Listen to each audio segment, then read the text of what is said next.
Hello. So this tutorial is gonna be a bit different from our usual ones. As you can see, my webcam is not on because I'm freaking mad. And the reason why I'm mad is because I spent 4 or 5 hours recording a freaking tutorial and my Windows decided that, oh yeah, it's time for an update, and just casually restarted my computer. And yep, so that's gone. So now I need to do it all over again. So this is going to be a little bit more of a angry tutorial, I guess.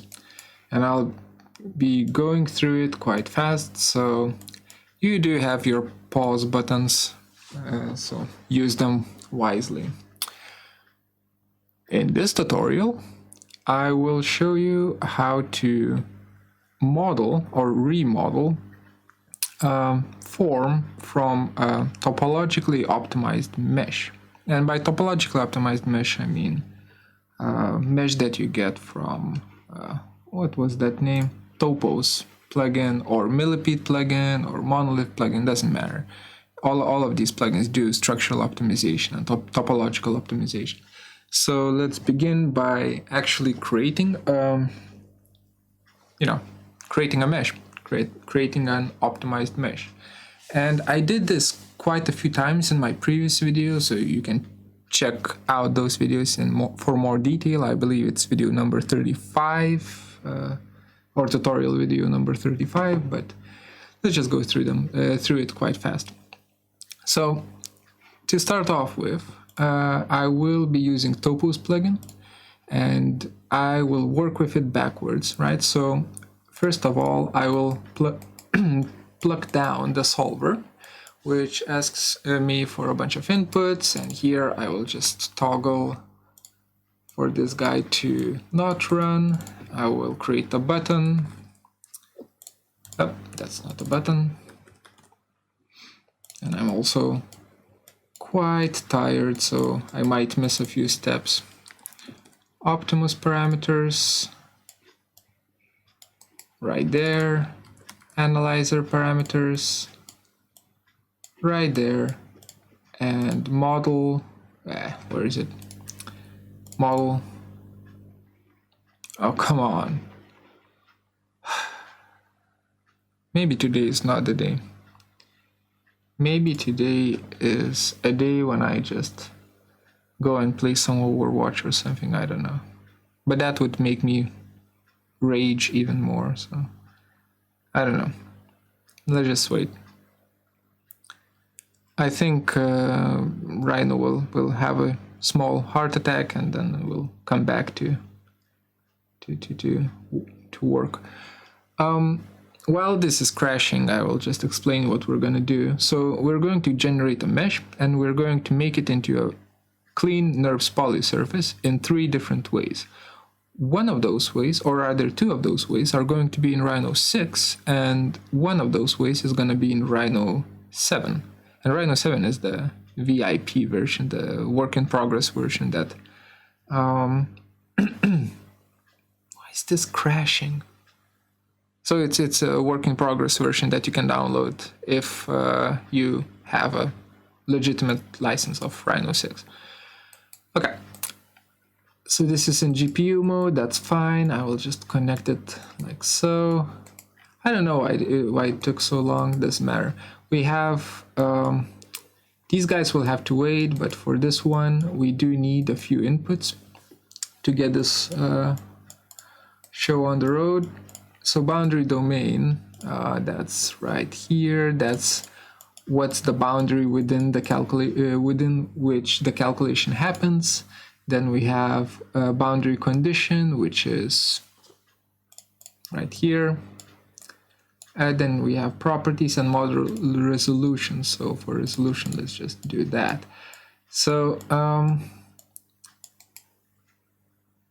okay, let's start with domain mesh. So what do? We will do something very fast, and that is the fastest thing to do is always a box. And we will do a box that is, let's say, 100 by 100 by 100. That's our box. That's scale. I want it smaller. Endpoints from here to here. I actually scale 1D. From here to here, I actually want 30 units. Yeah, so 100 by 30 by 100 box. Okay, let me reference it in as a brep. Set one brep. Connected. I think it kind of translates it into a mesh automatically. If it doesn't, we can just kind of do this. That's fine. Both ways work. Anyway, so we have the box and then density value, whatever, we don't care. Young modulus, Poisson number. So again, let's do steel. So young modulus of steel, or is it aluminum? I don't remember, but it's 30. Poisson number is 0.3. If you don't know what those are, just Google them. Those are some important numbers. Okay, load. So load and support, for both of them, I will be using also boxes to describe where the loads are and where the supports are. Actually, looking at this is kind of boring, so let me scale 1D. Let me scale this box up by 200 so that it's at least a little bit longer. All right, so loads. Model creation.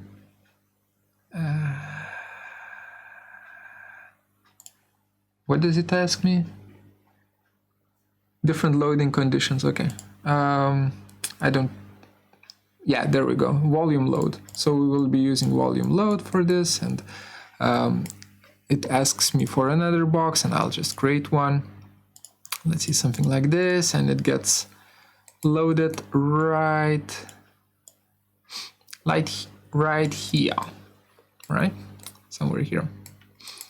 And let me just do that. Copy, plug it in, set one brep. Did I set it? I don't know. Set one brep. Now I for sure set it. Okay, so we have our load, and then load vector is straight down, so that's Z, and that is going to be negative Z. So let's just do that. Okay. So it's basically straight down, right? Then we have support. So for the support, we will also use support region. No, we won't. It's just asking us for a mesh. That's great. No need to do anything else. So we do that, and then we choose where our supports are. So I'll be just doing something like that and just saying that, well, this whole thing is being supported right here. Okay, and that's my support brep. Okay, 3 boxes basically, right, to get this whole shebang going.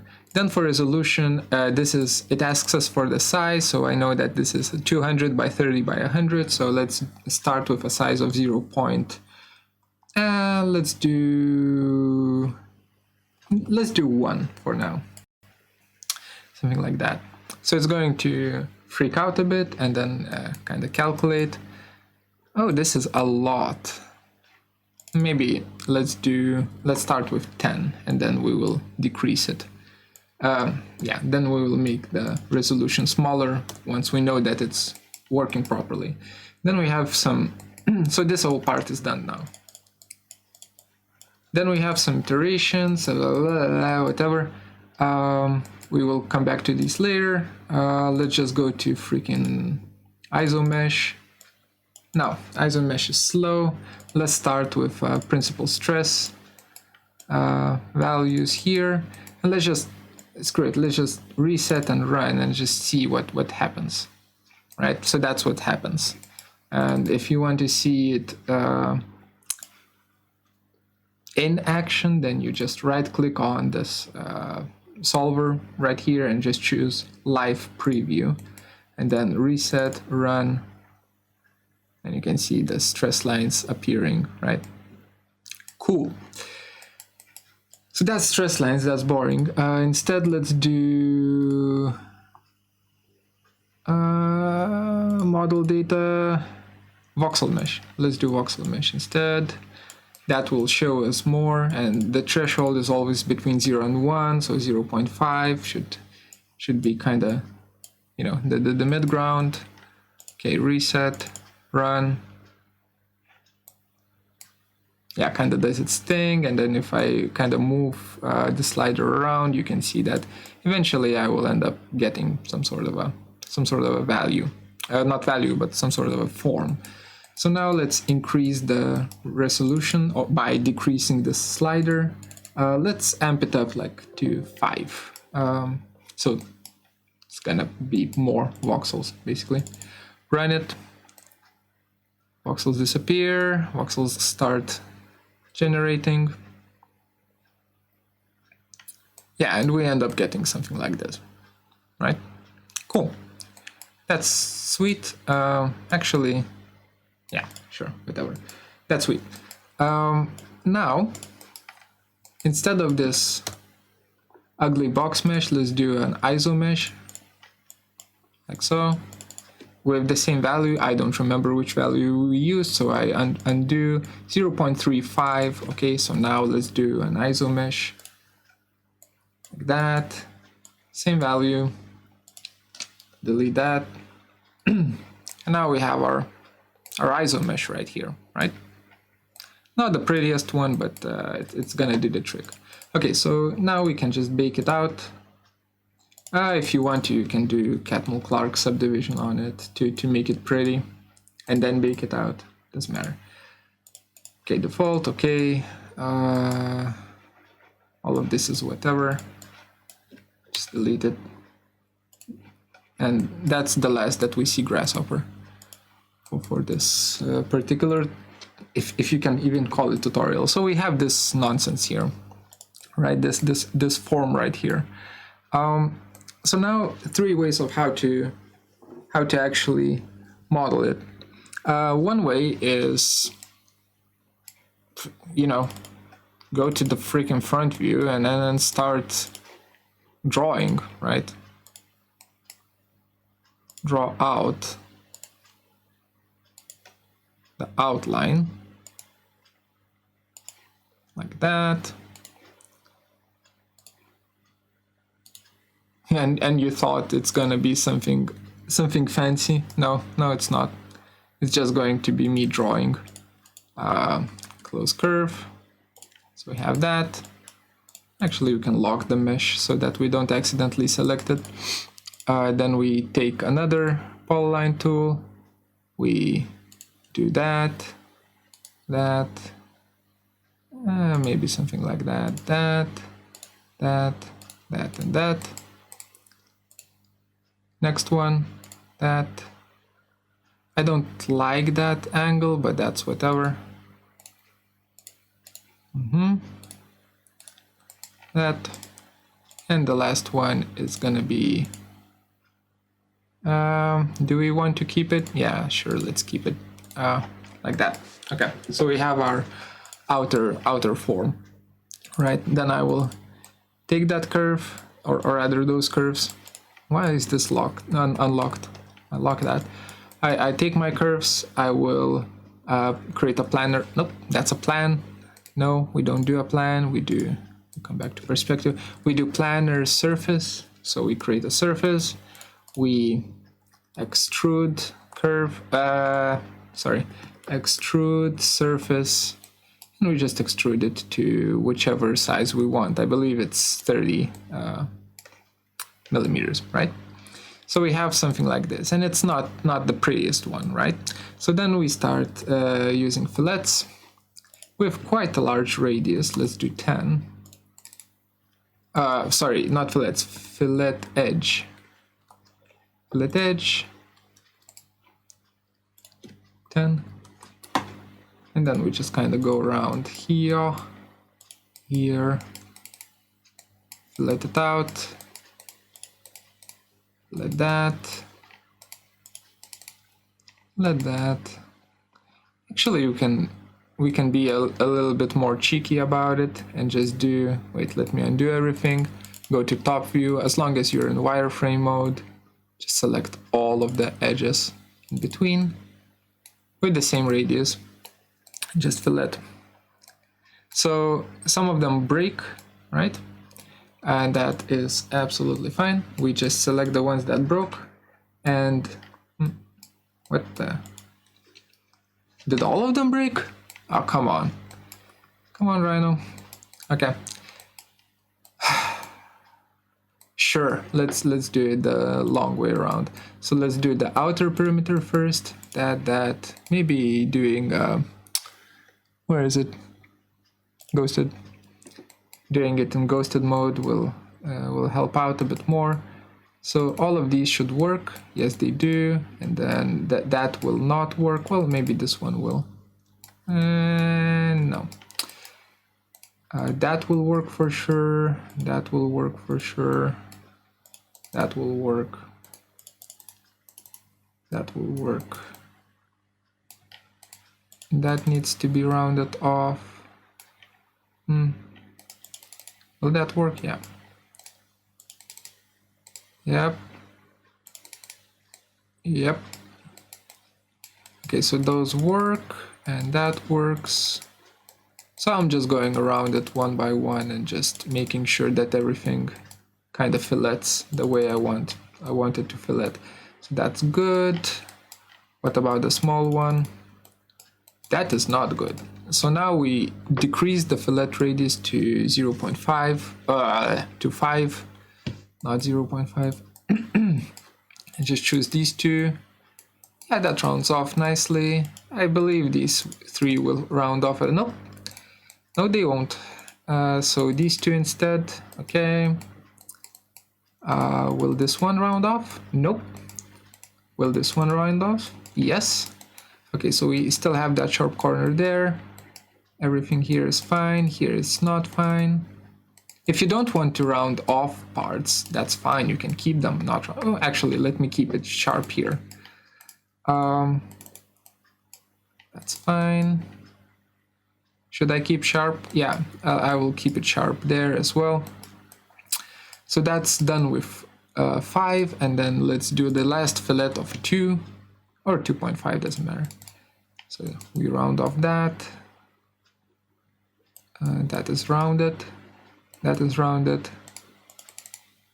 That is rounded as well. I really want to round this off. No. No, we won't. Okay, so we have that done. The thing is that if I hide this, the mesh has a lot of interesting parts, bits and pieces here and there that we are missing with this extrude. So what we can do is we can create a box, right? Just a regular box, and we will scale it, scale 1D it, and we will make it narrow. So how narrow, you ask? Well, it's actually, let's just go to right view and just see. Shaded? Nope, not shaded. Ghosted maybe.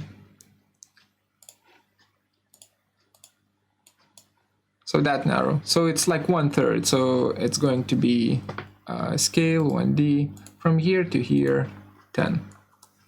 Okay, and we'll be using that box to trim out, boolean out certain areas, right? So this is where it starts becoming not necessarily tricky, but where you need to kind of hide and hide constantly. So what we want to do here is basically create a series of these box cuts.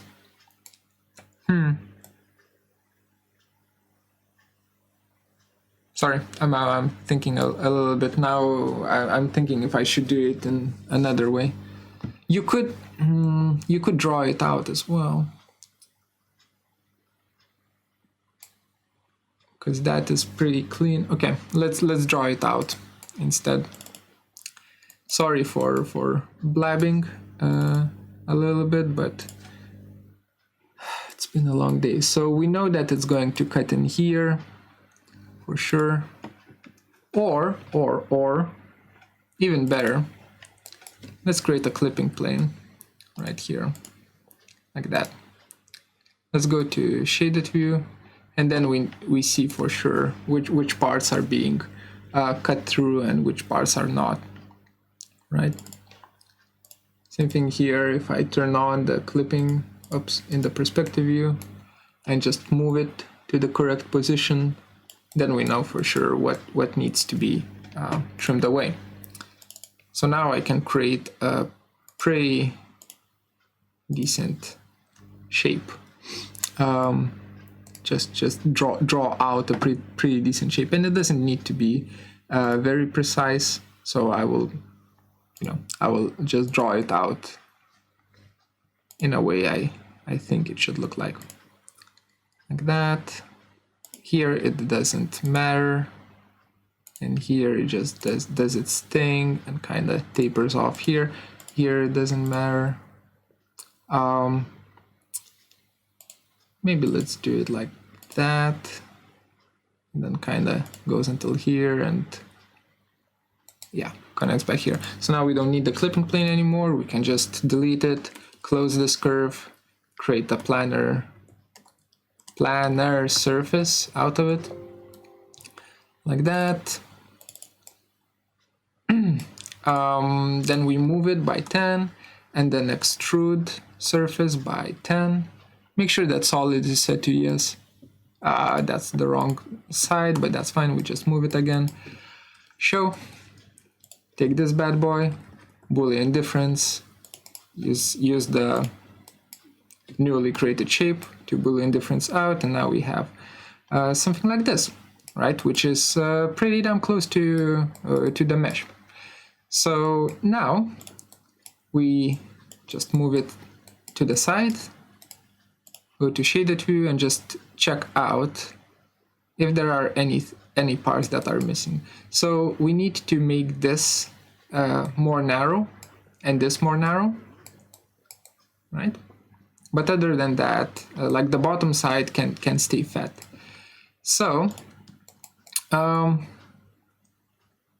do we do this? You could do the same thing, you know, with the clipping plane, right? Or we can just wing it and we can just draw it. So it doesn't need to be perfectly precise. That's what I'm getting at. It can be pretty wonky. So let's just see something like that. Then goes until here. I can see that it becomes fat here again. So I am going to do this. And shit.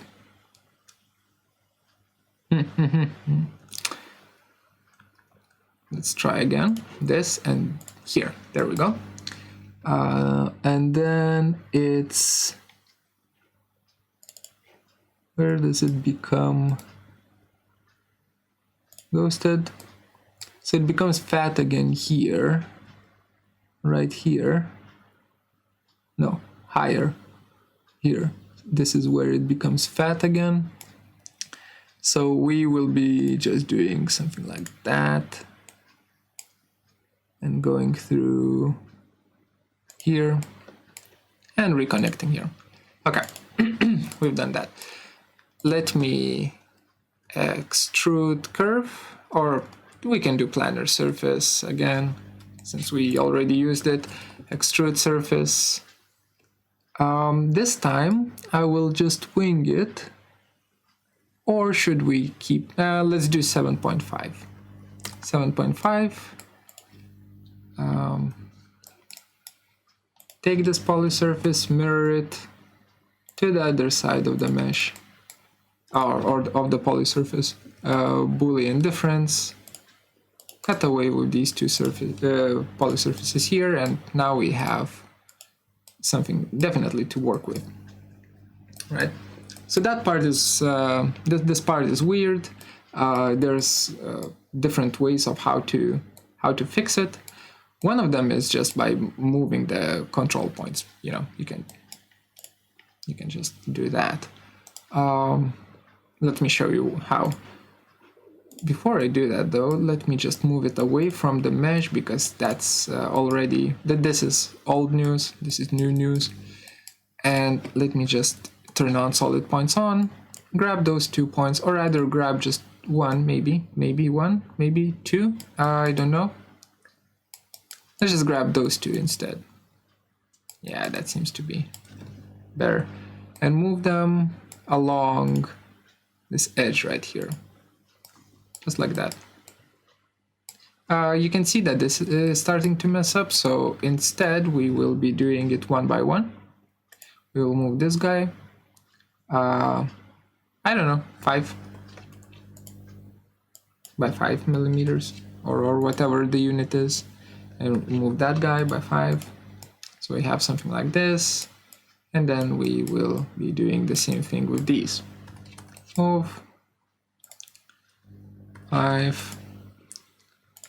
Take that, move 5.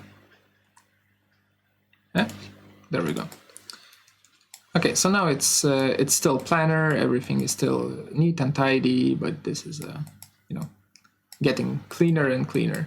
For something like this, I would probably do the same thing here, but I am lazy, and well, not lazy actually. I did this already, so whatever. You get the idea. I'll just unlock this guy. Well, together with the box maybe. No, we don't care about the box. I will hide it, and now we will make it pretty again. So filleting is a big thing. Let's just see if 2 is good. No, 2 is not good. So let's do fillet edge by radius of 5. These 2 angles. 5 is too much. 4. You just wing it until it works. No, 3. I swear to God, if 2, okay, the 3 works. That's good. Then we have some sharp boys here, so we just get rid of them. Okay, same thing here. 3, 3, 3. Oh, so it breaks here. If it breaks like that, that means you know, you need to use a smaller value. So let's use only 1. Oh, cool. Breaks at 1.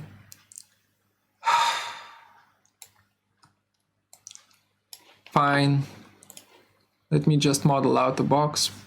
Or actually, let's just extract surface. Just get that bad boy here. Is this open now? Yes, it is. Cap. And I will just scale it up. Nope, not like that. Scale it up like that. And then I will rotate.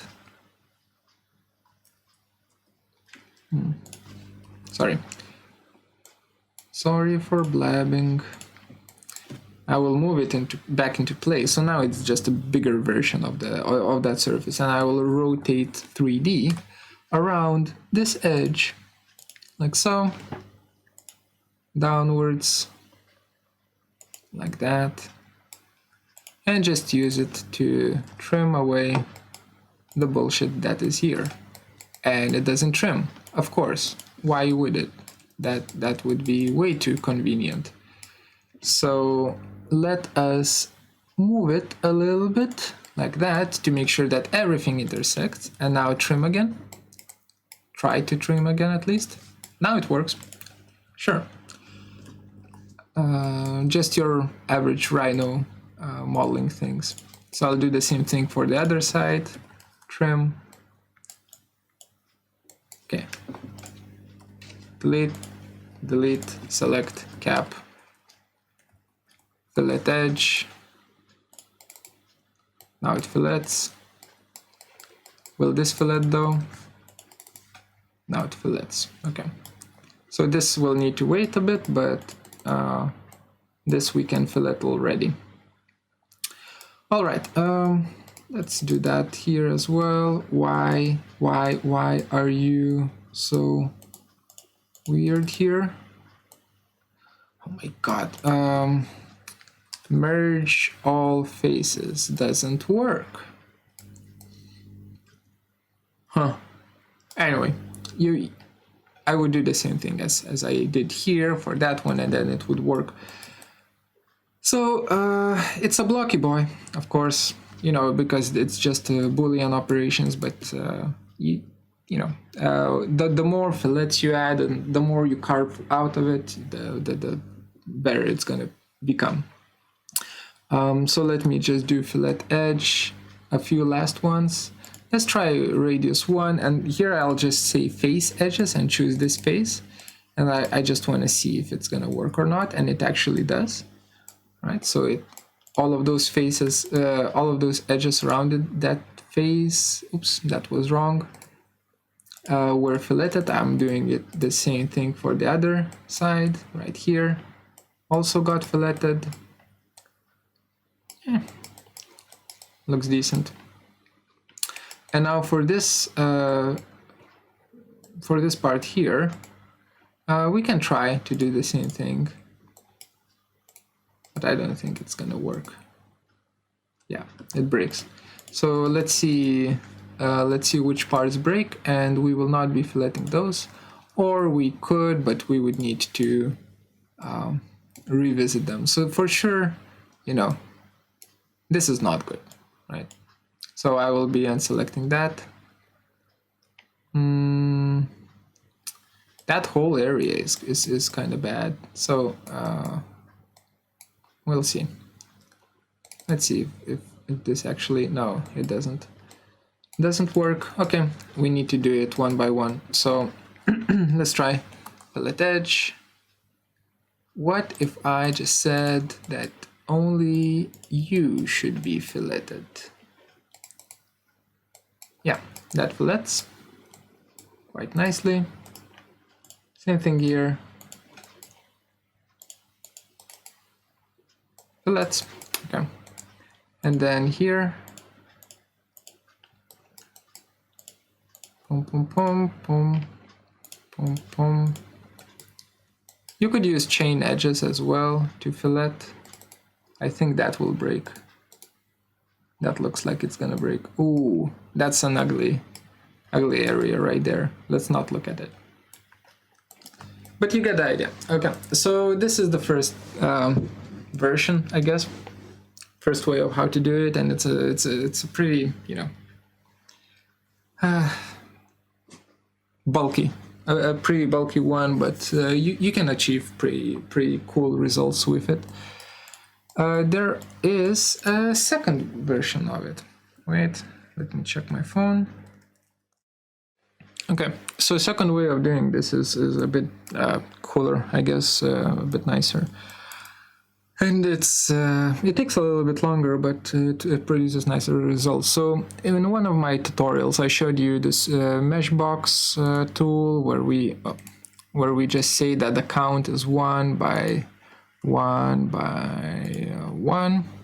So we just create a mesh box like so, and then we kind of, let's just, how do we do this? Let's scale it, or not scale it, rather explode it. So now we have 6 mesh faces, and let me turn on the edges so that you can see better. So we have 6 mesh faces here, and we can use them individually to create pretty complex topologies, right? So it's a very like manually intensive work, but it pays off eventually. So I will just show you a quick example of it. So we have this amount of polygons right here. You know, I just removed the top and the bottom so to make this into a tube, and then let me do this and this. Cell dupe. No duplicates, okay. I know for a fact that's a duplicate, but whatever, sure. And let's get rid of that, delete that, delete that, and just, are these really not duplicates? They are duplicates. What do you mean? Get rid of those. Okay. Copy. Copy those two polygons there and just take those two polygons, and I'll just, right now I'll just move them there. Move. Take those polygons, move. Okay. So let me join everything up. Unify mesh normals, and then I can use a tool that's called how is that? 2sub-D. 2sub-D. You can see it doesn't autofill, but we don't care. We just hit enter, we hit enter again, we hit delete, we have a sub-D, and there is a problem with it. Let's see what's the problem. Also, a very good thing to always have is color backfaces, which are on, to just see if there are any mistakes. There doesn't seem to be any mistakes, but why is it freaking out? Let me just do align mesh vertices, 0.1. Two vertices were adjusted. Okay, so something was off. And now let's do 2sub-D, delete, and we have this kind of shape here, right? Which means that actually if I were to turn points on for this mesh and start messing around with it, like that, something like that, something, let's say, whoa, something like that, and then I would do 2sub-D, you know, it does its thing. So, you know, you probably know where I'm getting at with this, right? Exactly. So we need to create something like this out of boxes, out of a very, very simplistic mesh. So the way to do it manually would be, I will just start showing you the beginning of it, and then you can kind of fill in the gaps. So manually would be, the way to do it would be to actually mark out the topology of this form, which is not that hard to do. So let me actually show you at least the beginning of it. I would go to mesh tools and just start creating polygons, and so it would snap to here, huh? Shit. Or actually, no, that's fine. That's actually fine. Yeah, sorry for blabbing again. I would turn off the vertex snap and just start creating polygons as I see fit, wherever I see joints. And it's hard for you to see, so let me just create a new layer, call it polygons, make it red, and just draw in that layer. Sure, whatever. So that's a joint, and you can see that my edges, the way I draw them is I want the edges to always apologies, to always go perpendicular to the beam, so to say, that goes out. So if there's a cross, then I will draw a rectangle like so. And you always need to do these kind of rectangular polygons rather than triangular ones for this whole thing to work. And I'll do, yeah, let's do it real fast. So something like that, that. It's good enough. Then we have something like this, and then that. Now let's say something like that. Then it tapers down to here, so this one is very simple. I will need this part as well, so I just draw out something like this, something like that, and just to be sure,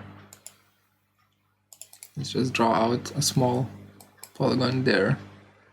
That should be good enough for a side view. So I'll hide the default layer, and this is these are my polygons that I have drawn.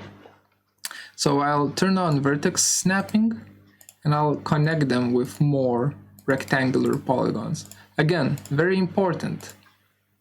All of the polygons need to be rectangular. And they need to connect perfectly as well. Okay, so that goes there, just like that. It goes there. There's no secret, no nothing.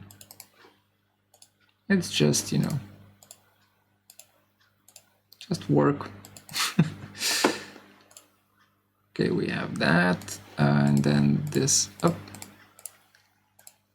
This part connects here, and this part connects here, I believe. Yeah, sure. I'll select all of them, join them up. So now you can see how it looks like. I will use Unify Mesh Normals to have all of the, you know, the correct position, not positioning, but orientation of the polygons. And then I will just, can I extrude mesh? Extract UV mesh, extrude curve. I can just offset mesh, right? Yeah. And also there are going to be issues here and there with topology, so we will need to revisit this for sure, but not revisit this, but actually work on this, right? A little bit more than I show during this tutorial, but I would like to this time to keep the tutorial below 4 hours. So let's just, you know, use what we have. Offset mesh, other side, so flip, distance 30, solid. What's the increment? I don't know. Hit offset. It's a wonderful inside out mesh, so we just flip it. And now it's good. And then if you want to calibrate it, you know, so now what we can do with it is just do 2 sub D, right? And hide the mesh. Hide this mesh, and we end up with this form right here, right? Which is okay.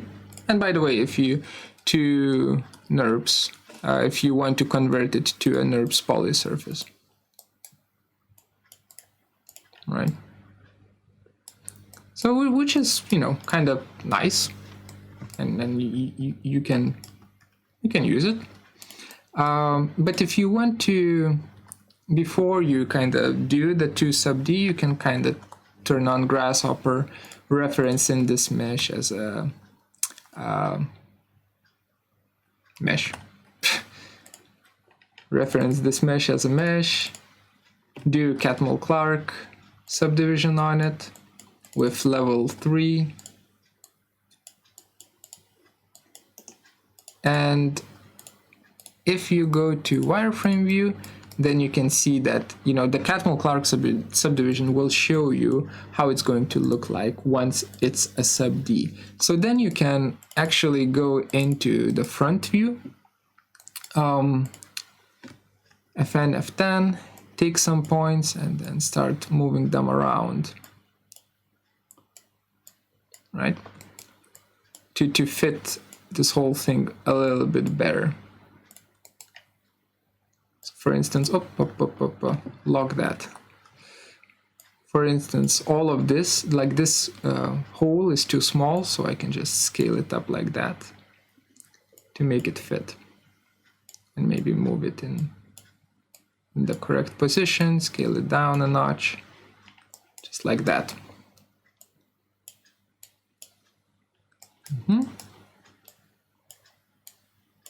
So as you can see, you can achieve pretty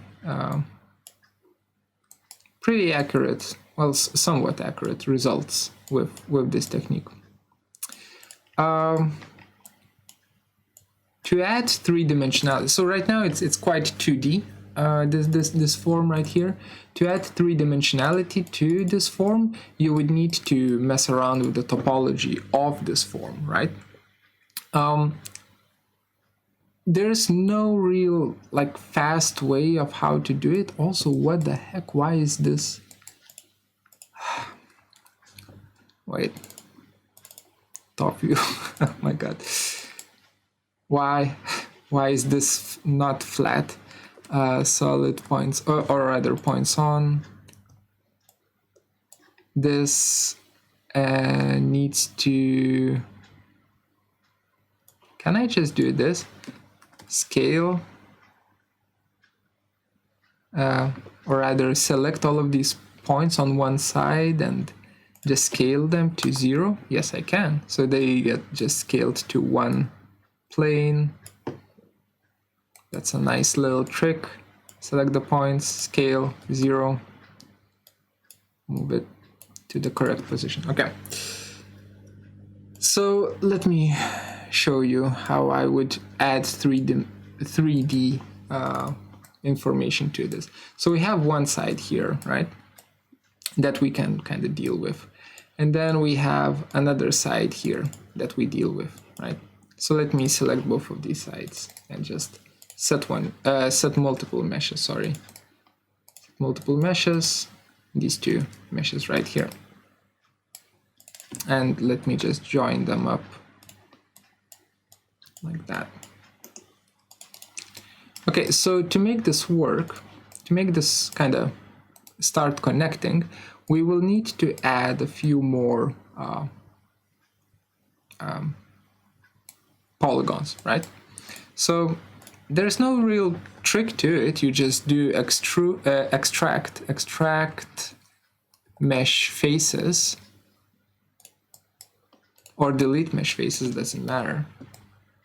You know, you get those openings, and you just start connecting those openings like crazy, right? So there is no real trick on how to do it. It's just pure, you know, hardcore 3D modeling, like that. I would say like a form like this would take me around 6 hours maybe to fully model, but here I'm not going to do it, and you know, I'm not going to spend 6 hours. So we join, we unify mesh normals, we slap it into Grasshopper, hide it, and you can see now we start getting this three-dimensionality, right? So we can start messing around with the form. Let's say there's an opening here, right? And you want to bridge that opening somewhere here. So you don't really need to just, how do I explain this? You just delete the mesh faces, on both sides, like that. Whatever, just that, there, and also there, and then you just start stitching them together. So I call this stitching them. So you just stitch them together, just like that.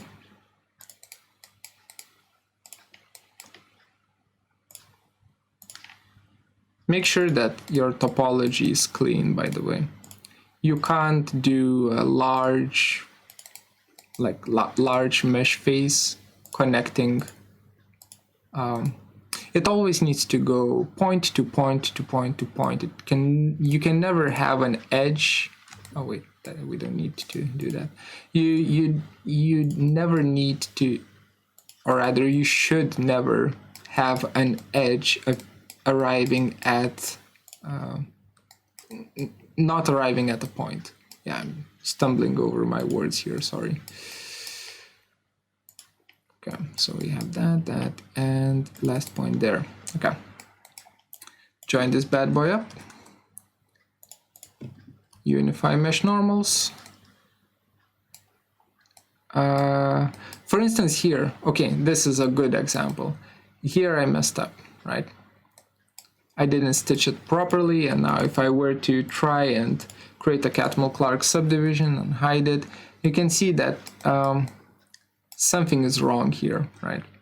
But if I delete mesh face, if I delete this face and actually make it proper, so corner to corner,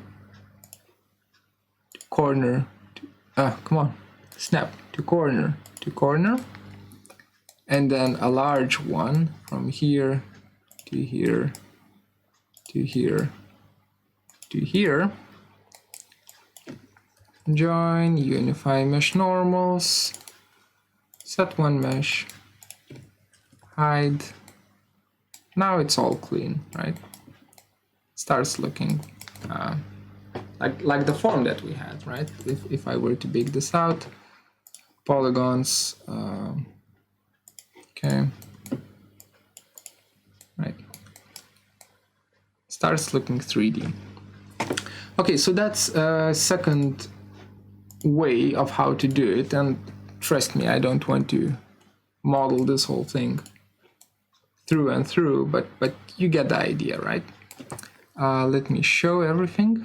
So first way, second way, and oh yeah, 2 sub D, write that down, 2 sub D. Take that, move it, and then from sub D to NURBS, so that it becomes a NURBS polysurface. Okay, so that's second way of how to do it. Third way, or rather, let's do 2.5. So let me turn on the Rhino 7 version and show you how to do this part automatically, with of course sacrificing accuracy and so on, that's for sure, but how to do that the part automatically.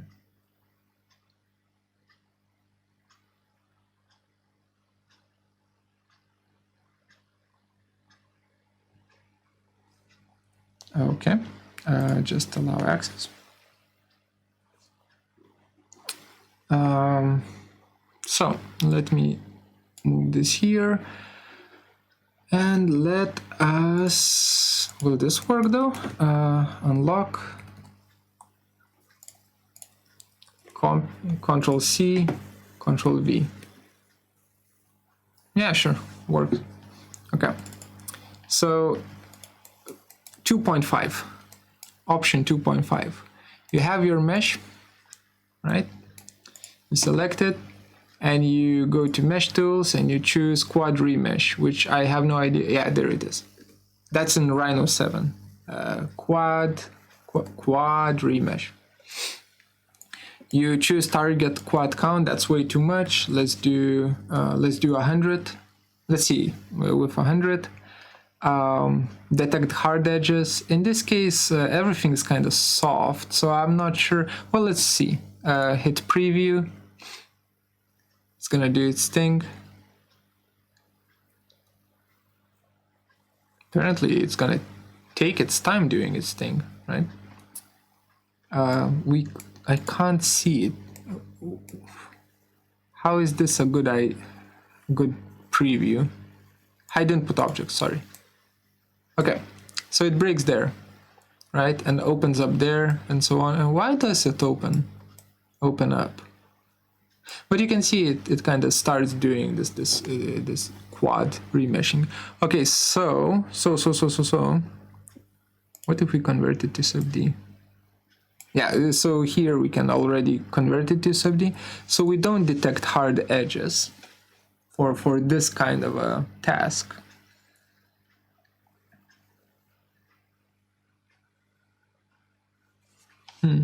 Still is messing around.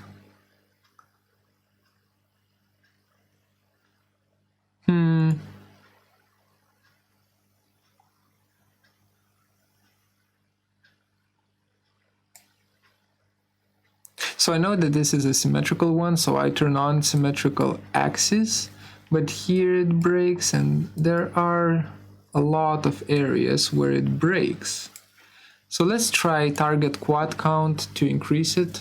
Let's increase it to 200 and see what happens. So it breaks even more spectacularly. What's up with sub decreases? Anyway, 300? Question mark? Starts getting there. Okay, let's look at the mesh. It's an open mesh, first of all. Open polygon mesh, so that's not good. Duplicate border. Oh shit, it has a lot of openings. Okay. It's a broken mesh. So let's do align mesh faces. What? Weld vertices? No? Is there like a way of fill mesh holes? Check mesh. There was align mesh faces, I swear.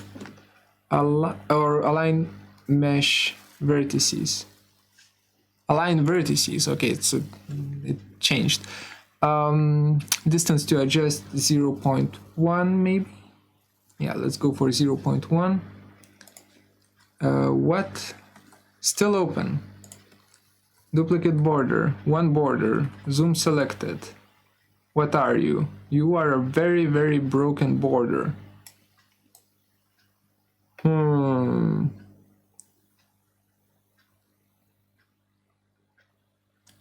It's actually pretty messed up here because it's so thin. Align vertices, distance to adjust 0.2. What? Open. Okay, duplicate border. Still here. Oh, and now one more appeared. Okay, so let's not do that. So you need, god damn it, everything's going bad. You need this mesh to be closed basically. So that was my bad, that I didn't check if it was closed before starting this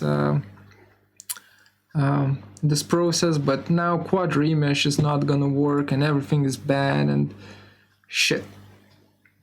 Okay, let's preview. Let's just see. Maybe it helped out a little bit. Seems like it did. Yes, it did. Kinda. Still screwed up here. Don't detect hard edges.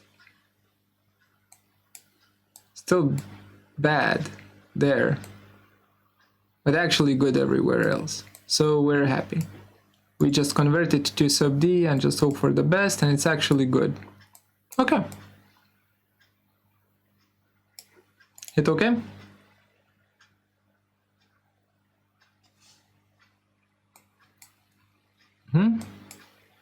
Move it to the side. So that's sub D, and then we can go to our sub D tools panel, and I still don't remember convert to sub D, convert object to NURBS, so we can convert it to NURBS. It's gonna take a while. I mean, it's a heavy geometry now, but it's done, and this is a NURBS polysurface right here. Closed NURBS polysurface, by the way, which I can copy and I can paste it back here into my Rhino 6.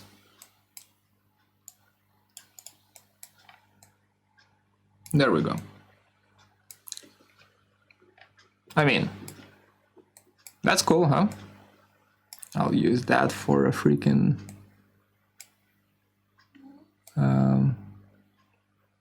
thumbnail. All right, last one. I should delete this, because this is a better option of that one. Last one is also manual, and also here, then here in Rhino 7, the third option, and it's drawing curves, actually. So let me explain. If we go to front view, and we just draw out our curves without snapping them, like that. And let's say there's a curve here, like that. And I will not be, again, I will not be doing anything too funky here. I'm just doing a skeleton. And we just kind of do a thing here, kind of do a thing here.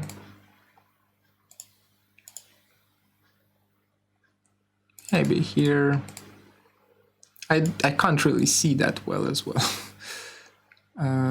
Here, okay. Let me hide this to see what I have. Okay. So these two bad boys need to join up for sure. And what the hell is going on here? And why is there a line here? Oh, that's the thin curve show. Okay, so that's all good. Hide. Like that, and these guys can just connect like so. That's whatever. There is a tool, and again, I'm doing this in 2D, but this can easily be done in 3D as well. There is a tool under sub-D tools, which is called sub-D multipipe, where you can do something like this. Well, with larger radius. So radius of 5, I don't know. And here it broke a little bit, but you get the idea, right? It merges all of these curves into this kind of pipe network, meaning, and it's a clean one as well, as you can see. It's a single sub-D which can be immediately translated into a polysurface. Which means that if I show, and I go to, let's say, wireframe view, and where's my curves? Change the curves layer to polygons. I can start messing around with them quite a bit, right? So let me just come on. And there we go. Control points on. Just grab the top ones, drag them here to the middle of the shape. Then I know that these ones will be on the side here. That one is fine. That is fine. That connects like so. This line right here actually will need, or can we polygons layer. Let's do that in the front view. So it just goes down and then connects to here like that, right? So I'm basically drawing out a skeleton for the shape, right? So it does that, and then it kind of does its thing here. Okay, and then I can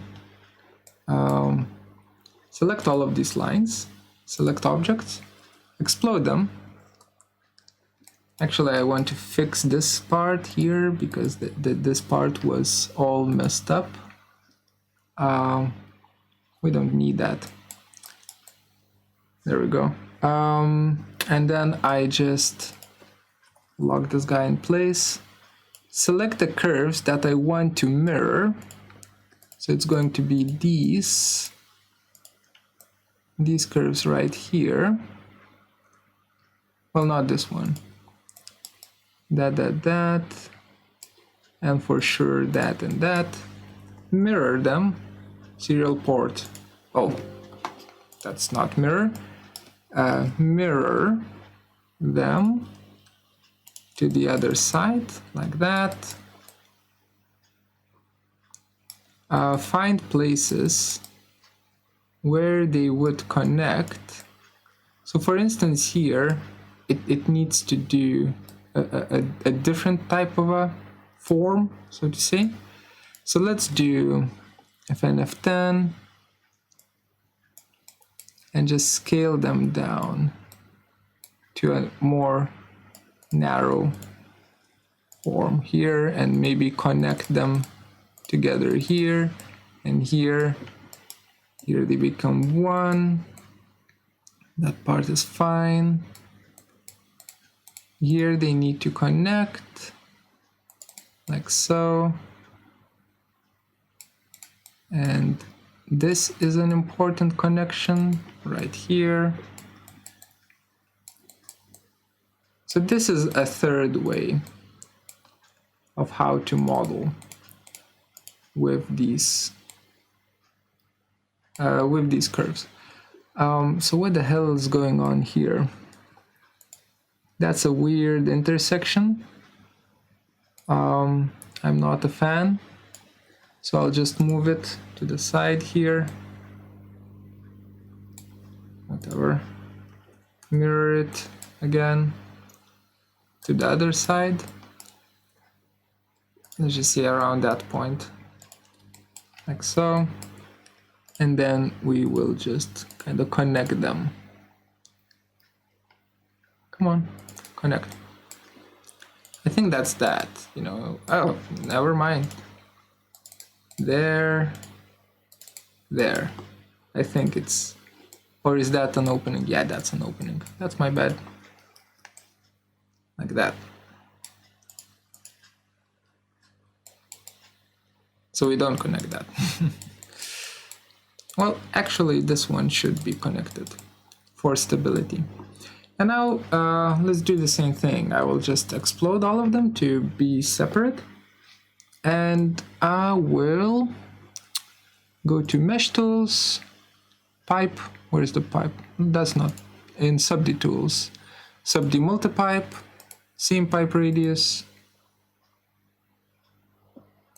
Let's go to Shade It to just see how it looks like. And this is what we end up with. You know, a multipipe, which we can make 2 NURBS.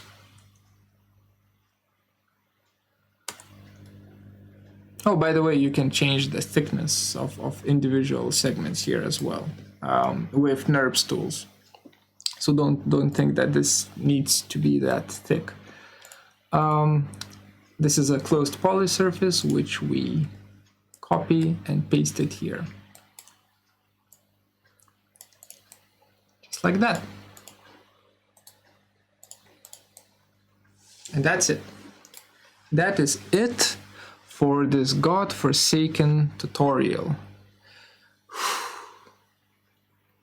It's all time, right? It's just, you just need to spend time modeling it. Or you just pray. You know, you quad remesh and you just pray. But with the curves and with the first one, it's just, you know, you just spent the time. That's all I wanted to say. Hope you enjoyed. And I will see you in the next one, which is going to be more successful. Later.